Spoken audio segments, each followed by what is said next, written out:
Со Ѓурѓовденска литија на единство, мир и љубов, Струга му се поклони на патронот победоносен и великомаченик Ѓорги.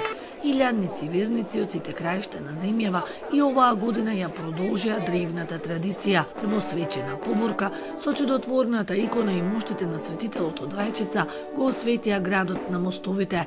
На прославата и годинава присуствуваа монасите од Бигорскиот манастир и сестринството од манастирот Свети Ѓорги Победоносец. Литијата се пречекува низ струшките улици од многубројни дечиња облечени во народни носи, кои радосно мафтаат со знаменца со Христовото воскресение и Свети Ѓорги. Учествува многубројниот народ, граѓани на Струга, но и што е на голема радост, на овој ден пристигнуваат и верници и граѓани од сите краишта на нашата земја. Покрај биењето на камбаните, пеењето на свештениците беше пропратено со хор и оркестар.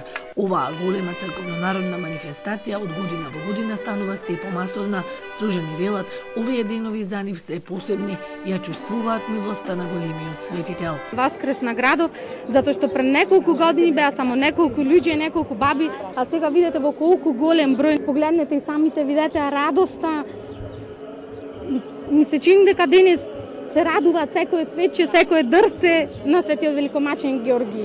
Видете колкава е радоста во луѓето. Поголема радост од овај ден не постојало за моја душа. Јас сум 86 годишна возраст, а ова доживлеј во душава ќе го носа и ко ќумра. Овој христијански празник за нас значи многу. Навистина многу значи љубов, значи мир, значи семејство. Вакви литии има во Русија, Грција и Романија, а Струга е единствена во Македонија. Овој величествен духовен настан во градот на мостовите се негувал 5 векови, а е возобновен последниве 6 години.